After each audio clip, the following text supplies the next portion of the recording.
ሰላም ቤተሰቦቼ እንዴት ናችሁ? እስኪ ዛሬ ካነበብኩት አንድ ነገር ላካፍላችሁ ደስ ስላለኝ ነው። ምክንያቱም ለወላጆች ስለ ተማሪዎች የወጣ ነው።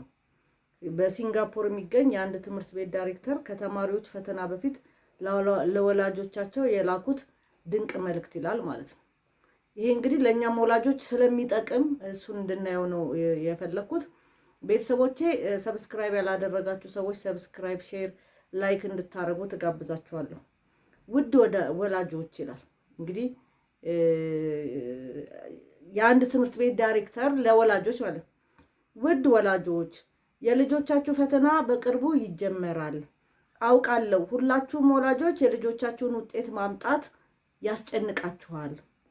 ነገር ግን ይህ ነገር አስታውሱ፣ ለፈተና ከሚቀመጡት ልጆች መካከል አርቲስት አለ፣ ሂሳብ መረዳት የማይፈልግ ስራ ፈጣሪ አለ፣ ስለ ታሪክ ወይም እንግሊዘኛ ስነ ጽሑፍ ግድ የማይሰጠው ሙዚቀኛ አለ፣ የኬሚስትሪ ውጤት የማያሳስበው አትሌት አለ፣ ከፊዚክስ ይልቅ የሰውነት አቋም የሚበልጥበት። ልጆቻችሁ ከፍተኛ ውጤት ቢያመጡ መልካም ነው። ነገር ግን ባያመጡም በራስ መተማመናቸውንና ሰብአዊ ክብራቸውን አይንጠቋቸው። ይልቁንም ፈተና መሆኑንና በሕይወቱ ውስጥ ከዚህ የሚበልጥ ነገር እንዳለ ይንገሯቸው።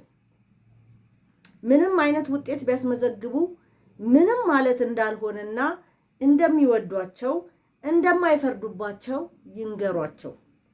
አንድ ፈተና ወይም ዝቅተኛ ውጤት የልጆቹን ህልምና ተሰጥኦ አይወስድባቸውም። እናም እባካችሁ በዓለም ላይ ደስተኛ ሰዎች ዶክተሮችና ኢንጂነሮች ብቻ ናቸው ብላችሁ አታስቡ።